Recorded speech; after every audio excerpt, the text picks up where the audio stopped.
This episode of All About the Gear is brought to you by BorrowLenses.com, who also provided the equipment we're reviewing today.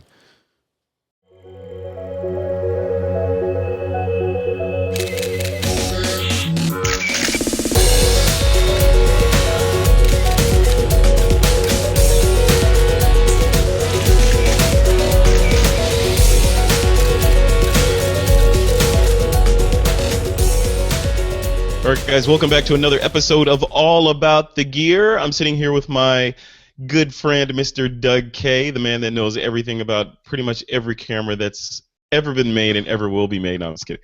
But we're going to be talking, Doug, we're continuing our trend upward in terms of size and weight here. We're talking about the Nikon D750 today, another DSLR from Nikon, right? Yeah, I better get out my wrist brace for this one. No, this is not too bad, but I'll tell you, we just did the D810, and this is actually a little lighter than the D810. But, I forgot how big and heavy these things are. And, those who are used to watching the video may not realize it, but this thing almost completely fills my tabletop area for showing cameras, so there's not a whole lot of space left, especially with this monster kit lens that's on there. That's crazy. That's crazy. I mean, so how was it? You're normally an A7, a Sony A7 shooter, right? So you're nimble, light, running around. Yeah, I mean, I spent, decades with Nikon. So, and I still own a Nikon D3s, and I shoot that once in a while, and I've rented D4s's when I need them and that kind of thing. So, I still have a lot of Nikon right glass. Look at that. You see that guy up there on the shelf? That's a Nikon. Yeah. And I love them. They're great cameras, but the fact is that I've gone to much smaller cameras, and it's a bit of a shock. It's good and bad when you come back to cameras like this, because I'll tell you, although they're heavy, there's a sense of confidence when you pick up, like a 5D Mark III or a Nikon full frame, or any of the serious bodies.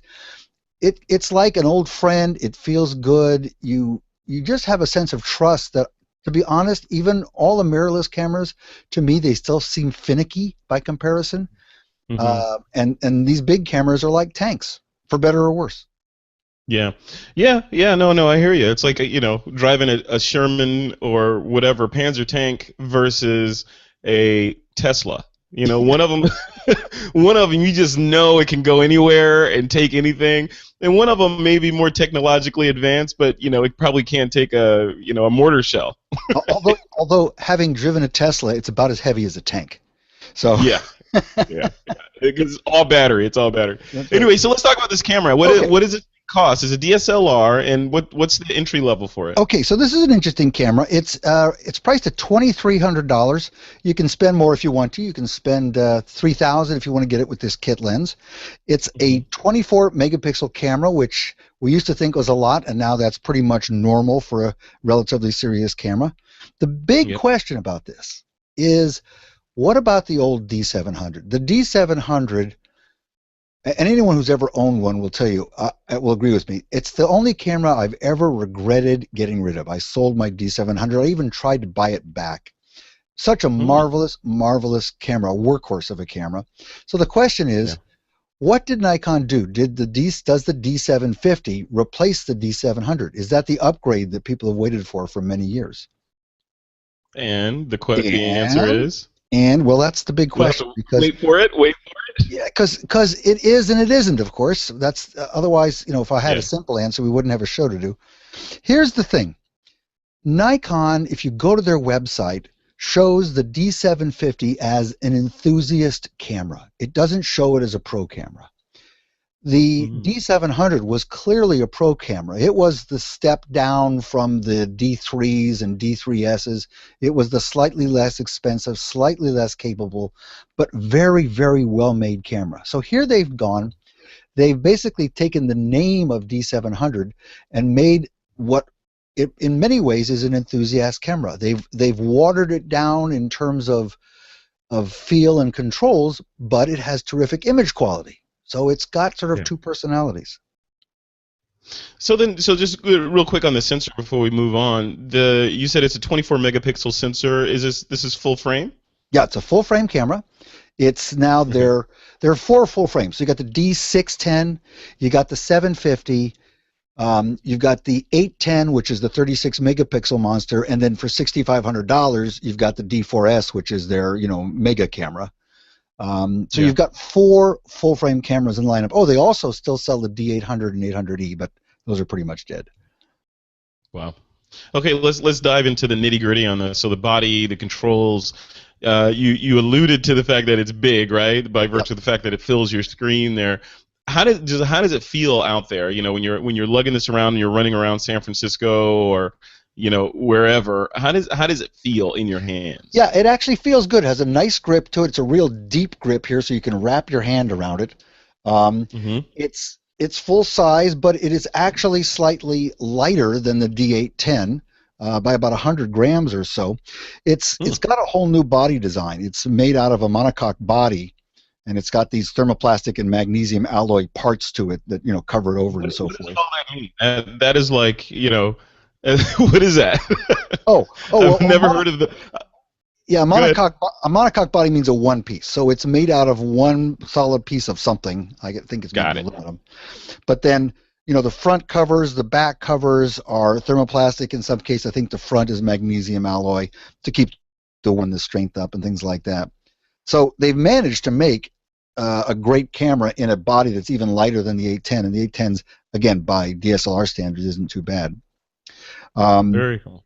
But here's what I want to focus on. And that is these controls. Get the glare off it if I can.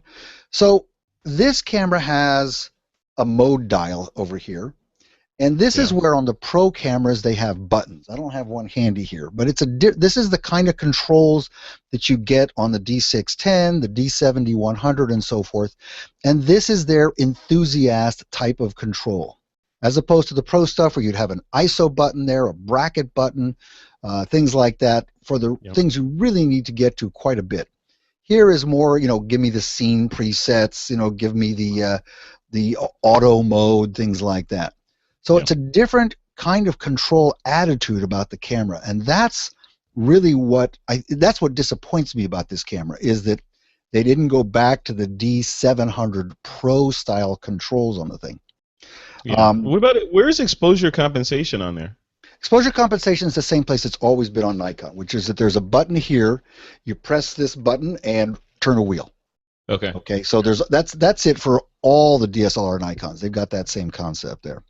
So that's not bad. But everything, and the controls are all there. It's just it has a different attitude and strategy about it than the Pro cameras.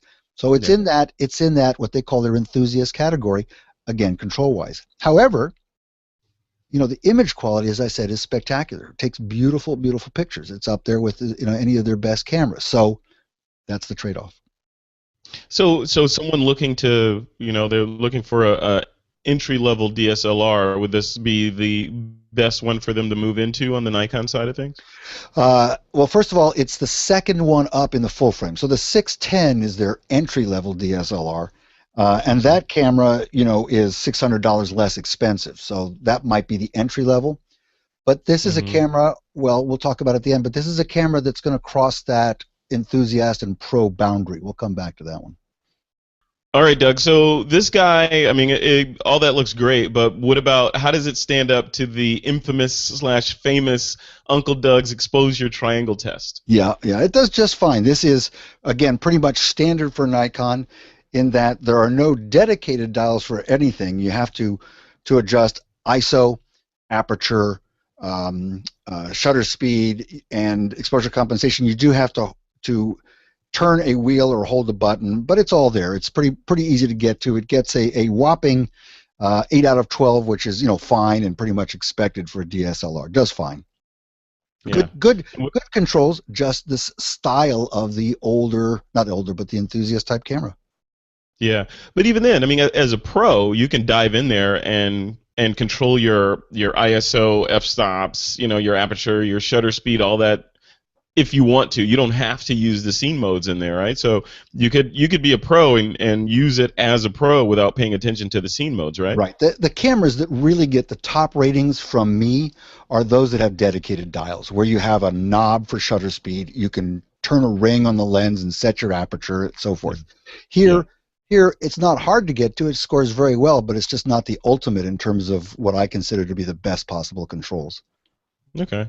Well, what about bracketing? How's this guy on exposure bracketing for those HDR folks? That's a really good question. They've done this is a camera where Nikon has tried some new stuff and done really interesting things. In this case, this has got the best bracketing of any camera out there in that they can do 9 frames at up to 1 stop per frame, or you can do 5 frames at up to 3 stops per frame. So it has marvelous bracketing. So the HDR people in particular will love this thing because you have probably the widest range of choices I've ever seen in a camera. That's really nice for that. It also has a built-in HDR.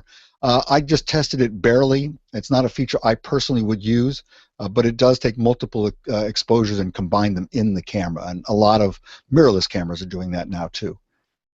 Now, is that something that you would do, Doug, as a pro? Go out there and let the camera do the combination of the images in camera, or do you use something like Photomatix or Photoshop after the fact when you're doing these kind of images? I do it all myself. And to be honest, though, I do that less and less frequently. When I was shooting architectural photography, I had to do that all the time. But the dynamic range of all of our cameras is so good now that it's rare that I have to combine multiple images. And if so, it's usually just 2 images. It's maybe one for interior, one for exterior because of the difference in exposure. But I don't use any of the in-camera features for that. Okay.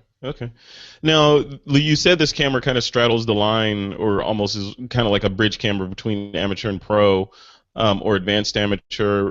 What about weather sealing, right? Yeah, so that's one of the differentiating factors between the amateur cameras and the pro cameras. You can take a pro camera out into the desert or Antarctica and it's going to stand up. Will this guy do that? Yeah, this is really pretty good. If you look around, you look at the door here for the SD cards. No rubber gaskets, but it's got good, good little, whatever you call those, wedges in there to keep the water out. If you come down to the battery compartment actually has a rubber gasket. So, it's really pretty good. And, of course, Nikon lenses, the pro lenses, all have rubber gaskets that seal up against the mount. So this is a pretty good weatherproof camera, I would say. Quite impressive. Okay. And does it come with a built-in flash?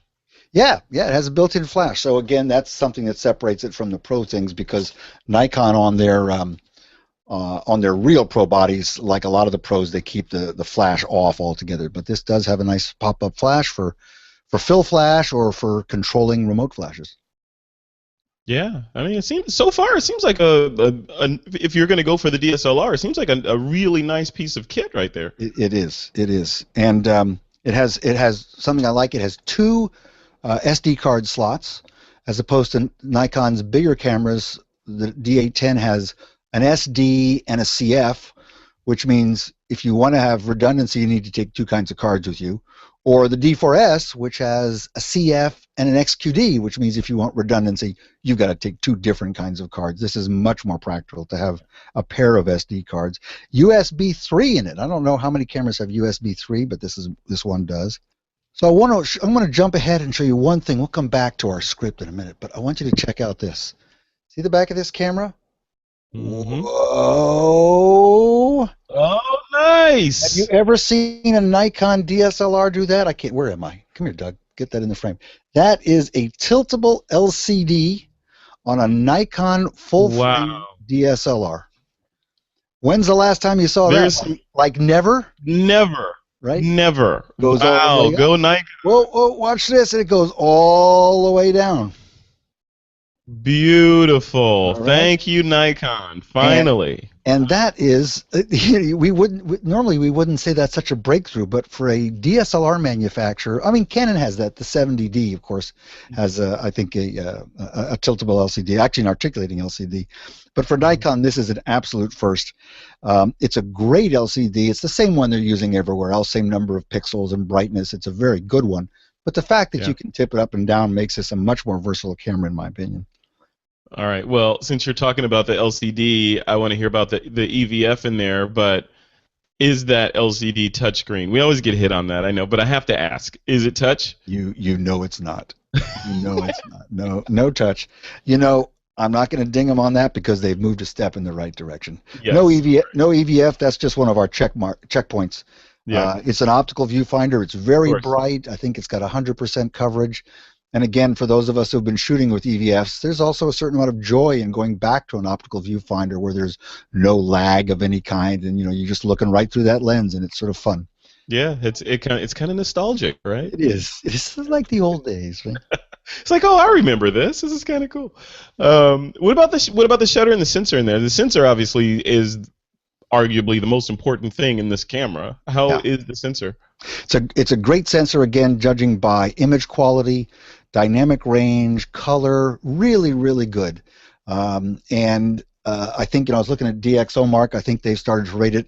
All of the cameras at the top, all of them are Nikons and Sonys, with virtually no exception. And this camera has, one of the best sensors out there. So, again, if you're looking for high quality images, it's great. The ISO is pretty good. It'll shoot really pretty well up to about 12,800 ISO. So it's not the ISO monster that the D4s is or the Sony Alpha 7S, but it's a couple of stops less sensitive to light for the same amount of noise, and it does very well. Certainly much more than the D810. The D810 really is a low ISO camera, and once you crank the ISO up on that guy, you get into trouble. But this one, much more versatile. Yeah, as long as you're in those, maybe that's another one another reason why it's pushed into the amateur kind of area, because if you need extreme low light sensitivity, then you need to step up to more of a pro body, right? That's right. Or if you need that real high resolution from the 810, then you step up to more of a pro body. This is a more general purpose camera, as you said. Now, here's an interesting thing. Yeah. The shutter is only 1/4000th of a second, and we've talked about this on the show before. Like, so what's the big deal? Why do you need an 8,000th of a second? Yeah. And the only reason, really, is if you want to be shooting wide open in the daylight. If you want to have a wide aperture in bright light, you need to crank that shutter speed up so that you keep down the amount of light to get your exposure. So my guess is that it's a weight issue. They're trying to keep the thing smaller and lighter, and literally putting in the mechanisms for a faster shutter would have added weight to this camera. So that's my guess on this. It's got the same processor inside as the D810 and the D4s, and that allows it to really do a nice job on image processing for JPEGs and so forth. It's quite good. Yeah. Now, what about the focusing speed? We talk about the mirrorless cameras all the time on the show, and DSLRs tend to always inch out above them a little bit in terms of focusing and tracking and for sports and fast action. How does this guy? Yeah, this is another place where this camera really does excel. The autofocus is excellent. It's fast, accurate. It's very familiar to any Nikon user. It's got this new feature that we first looked at in the D810, which is called Auto Area Select, which is, Nikons have a gazillion autofocus modes, and they confuse people even after years of use with the camera, including me. and with this camera, I decided to try out this, actually with the 810 also, this Auto Area Select, and I just turned that on, and I never looked back. With all the different things I shot, I never went back to any other autofocus. When I said, look, just figure it out, will you? And the camera just figures it out. Yeah. It works in single shot mode. It works in continuous mode. The one thing that's strange about these cameras, and this is a DSLR issue, you have to remember where the autofocus mechanism is. In a camera like this, the autofocus mechanism is in the bottom of the camera. So the light comes through the lens. Most of the light goes up into the pentaprism and then into the viewfinder. But some of the light goes down into the autofocus sensor. It's literally sitting here at the bottom of the camera. And because of that, in this case, the camera is a little bit smaller, so the autofocus sensor isn't the full size of the frame. What does that mean? What that means is that the autofocus points are all pretty much in the center of the field of view. You don't have any autofocus capability at the edges or even the far upper bottom of this camera. And as you if you compare this to the D4s, to the D810, this one, really it starts to shrink and shrink and shrink. So although the camera has the same number of autofocus points as the Pro cameras, they're all clustered together towards the center much more. So you have to just, works fine, but, if you're tracking something that's moving and it moves out to the edges of the frame, the outer 1/3, it's not going to follow it. Yeah, that's important. That's what I was going to ask. It sounds like, so which is one of the claims of fame for these monster tracking engines and the DSLRs is they can do the focus tracking, and you can get a runner coming through the frame and stay locked on him the whole time. So this camera will not. You'll have to pan and stay on him. It's only going to work in that more or less central area. Now the mirrorless cameras, because they're in live view mode all the time, they're always looking at the whole sensor. Most of our mirrorless cameras can focus almost anywhere in the frame. So although mirrorless still may not be up to a camera like this in terms of focusing speed, it does have more flexibility in some ways. But again, overall, let me make the point that this is a camera with excellent autofocus, one of the best I've used. So then what about manual focus? On like you mentioned, on mirrorless cameras, we have this thing called focus peaking, where it will highlight the areas that have the most contrast or that are in focus, right? Do we have...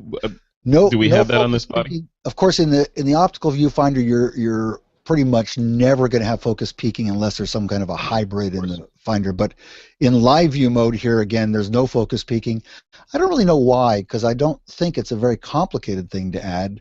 But Nikon's never had focus peaking, and it's a bright viewfinder. It's a good camera for manual focusing, particularly if you're on a tripod. But you are in live view mode, so you have to focus manually. You may want to zoom in with the focus. You push the button. The mirror has to move. Everything has to change. The shutter has to open, close, open, close.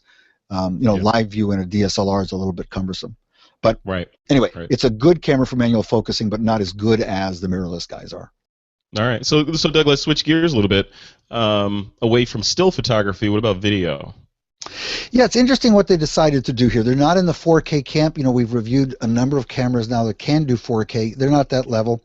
I would say this is a pretty competent video camera. It'll shoot 1080p at up to 60 frames a second. Doesn't go to 120, but at least it gives you the 2x slow-mo that you get out of 60. They've got built-in stereo mics.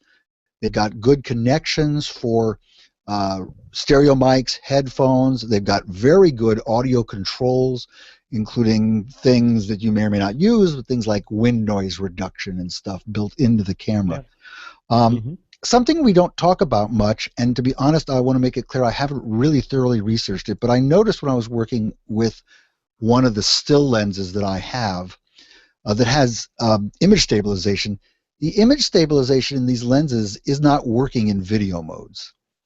Now, this is something I have, maybe the all about the gear groupies out there can help us figure out what DSLRs have image stabilization in their video. I can't answer that question. We could ask Dave Dugdale maybe at some point. But in this case, the standard lenses like a 28-300 zoom, the 70-200, that image stabilization is only working for still pictures. So we have some research to do on this, and maybe the community can help us out. Yeah, that's interesting. Yeah, because that's one of the main things, one of the main reasons why you'd want to buy a camera. If your primary focus is going to be video, you need that IS in there to keep it locked down, right? And you and I shoot video primarily now on mirrorless cameras, so where we expect it and it's always there. So for me to go in and say, hey, I wonder how the image stabilization works on this in video, and to discover it's not working at all, I'm saying, I wonder how prevalent that is. So we're going to figure that out for a future episode. Yeah. So connectivity options, going the Wi-Fi route, we've got Wi-Fi, NFC, GPS, et cetera, et cetera. Did Nikon cram all this stuff in for us? Hey, they got part way. This is a first for them. They've had, Wi-Fi add-ins in the past, like the 610. You can plug a module in. This has Wi-Fi in the camera. Again, built in. Yeah, built in, and it works, sort of. But this is, again, this is something for them trying to nudge their way into the enthusiast market, because I think that's not so much a pro feature as an enthusiast feature. So Wi-Fi, yes. NFC, no. But connectivity is not so bad, because for better or worse, when you connect a smartphone or a tablet to this device, you don't have to use a password. Now that means that the guy sitting next to you can log into your camera, and that's not so good. And I would. Yeah, you would. I'm not taking this to lunch with you. That's for sure. Don't do it. Don't do it. So that's an interesting twist. Why, I don't know. The fact is that it's for people who don't have NFC, which means all of us Apple people, that it's easier to log in than it used to be because we don't have to do passwords. It's just not as easy as if the camera had NFC. Yeah. So on the app though, Doug, the Wi-Fi or the iOS or Android app that you're using to connect to the camera, how is it? You know, we've said that the Panasonic app is pretty good. The Sony app is a little clunky. How's the Nikon app? Yeah, it was surprising to me in that it does a good job of transferring JPEGs to the camera. You can preview the camera. You can see essentially the live view image with a little bit of lag. You can take pictures, but you can't adjust the camera controls. The camera controls are only controlled on the body.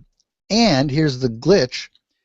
You can't change the camera controls as long as you're connected to the app. So you don't have to turn off the app, but you have to basically turn off the monitoring of the camera, which is one click on the phone. Yeah. Change your settings, reconnect, which takes just a moment. It's not slow, and then take your picture. And it'll show you what your aperture is. It'll show you what your shutter speed is, but you can't control them from the phone. So this is a very first generation type mobile app that they have. Wow, interesting. Yeah, that seems like more trouble than it's worth. If you every time I need to close down a stop. Okay, disconnect, change the settings, boot it up again, reconnect. Okay, that looks great, or not, rinse and repeat, right? Yeah, it's got a couple of uses. You know, if you're out in the middle of winter and your tripod's outside of the car and you're in the side of the car keeping warm and you want to take pictures, it works for that. Okay. Right? So there are some use cases where this comes in handy, but it is not. Again, for Nikon, kudos. You've done a built-in Wi-Fi and a wireless app. We love it. Now just do a good one. Doug, Uncle Doug, I think you're grading on a curve here. Come on. You have to. You're not doing anybody any favors by grading on a curve. You're bringing everybody down. Hey, we still love Nikon. We still love Canon. We like all this stuff. And we'd much rather see these people staying in the game and making better cameras. If all we do is trash them, they're going to, of course, listen to two of us and get out of the business completely, right? Yeah, right. Yeah, I don't think so. Well, speaking of the business, let's talk about the competition for this guy. Who's standing on the lineup next to this D750? Yeah, I'm having fun doing the competitive stuff, depending on the camera, because it's really interesting to see what's out there. I think the number one competitor probably has to be the Canon 5D Mark III, which is a camera that costs $3,400. It's only $100 more. 22 megapixel, same thing. Great camera. It doesn't. The Canon, I would say, is not as good a low light performer, but and it doesn't have a tiltable screen and a couple of other of these enthusiast features. But the 5D Mark III is an excellent camera, and this really does go head to head with that camera.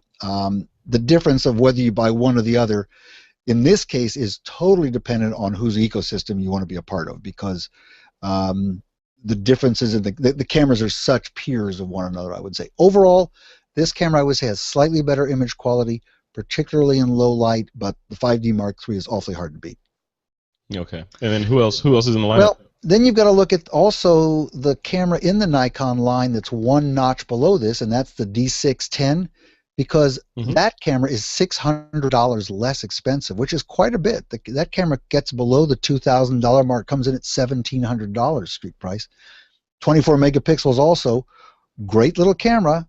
Again, weaker in lots of little places. It's a half a frame per second slower in continuous shooting. It's not as good at high ISO. It's literally, a less capable camera at a slightly lower price.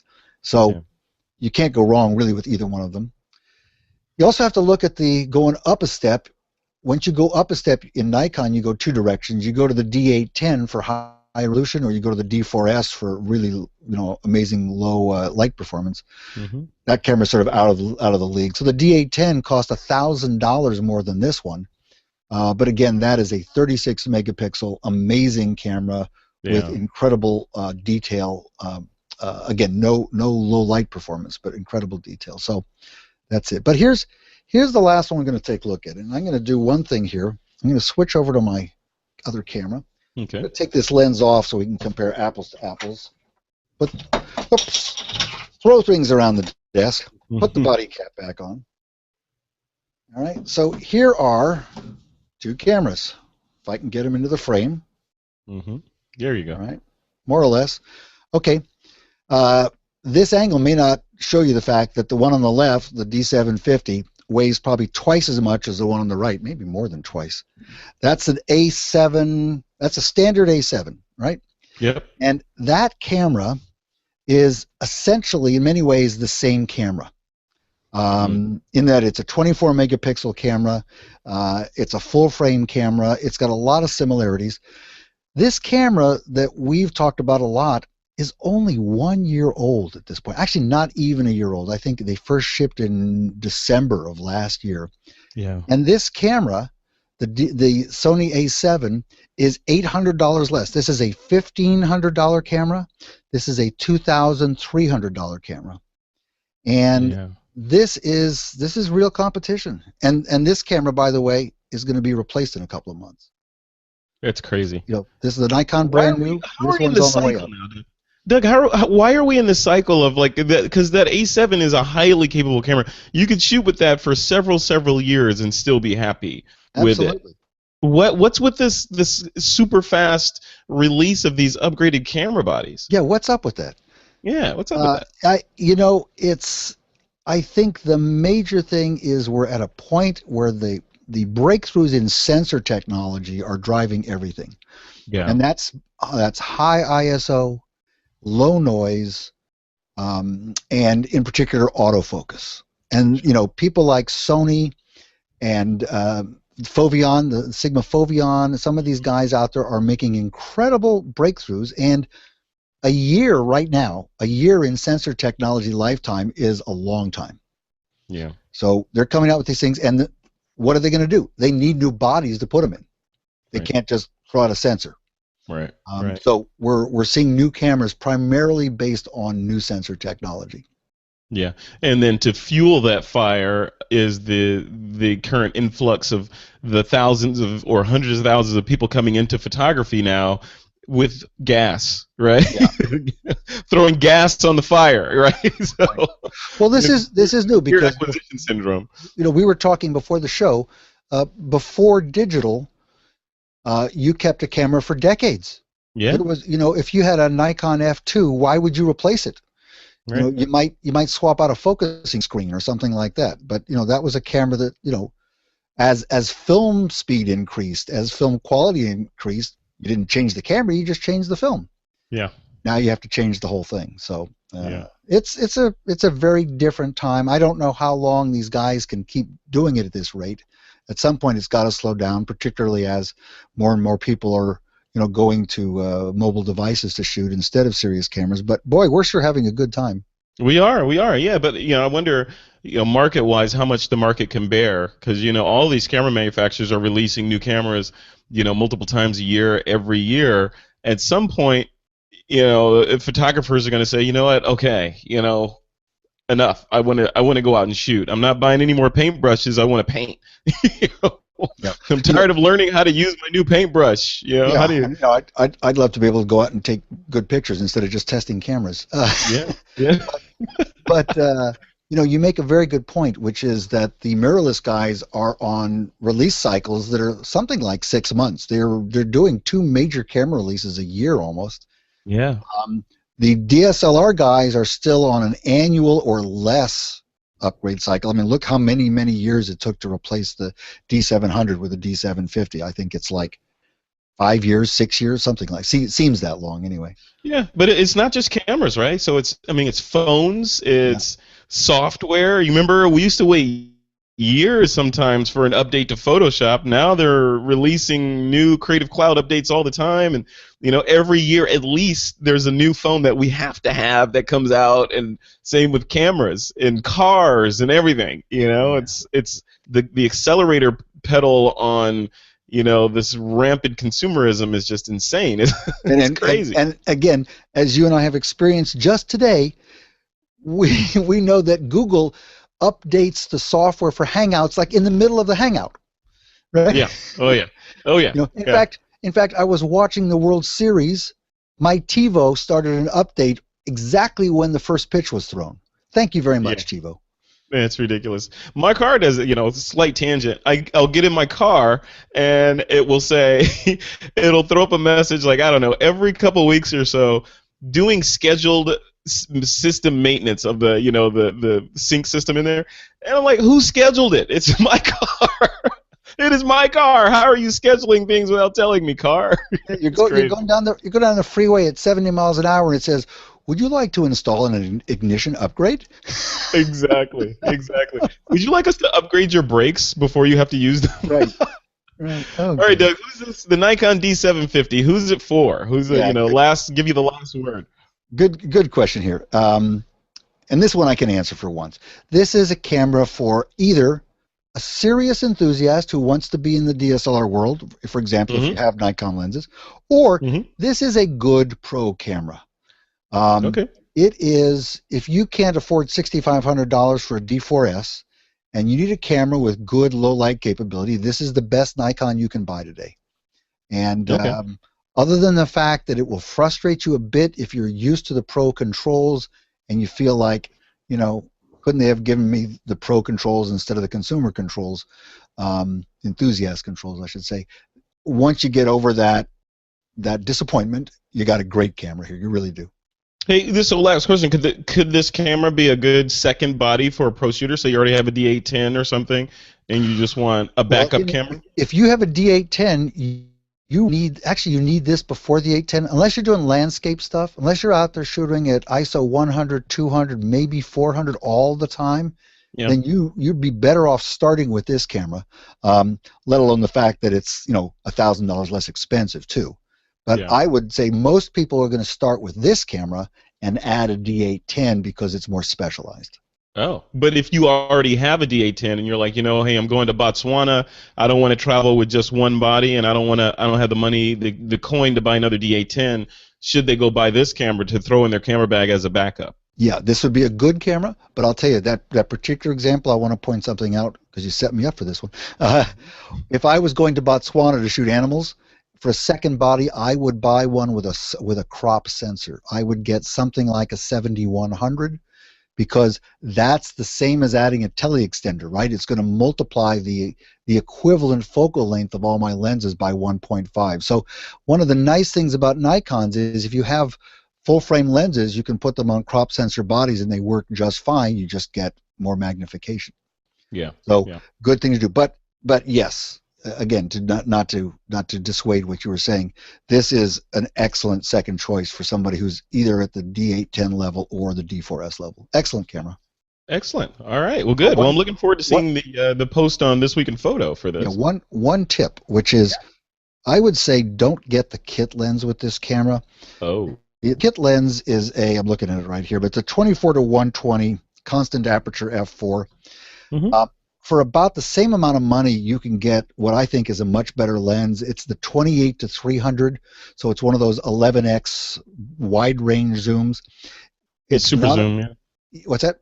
A super zoom. Yeah, it's not a constant aperture, but I think optically it is a little bit better than this lens, even though it's got a longer focal length and much more versatile. So my one tip to you is buy the body by itself and buy the lens separately. You'll probably pay a few more dollars to do that, but I think you'll have a lot better luck with it.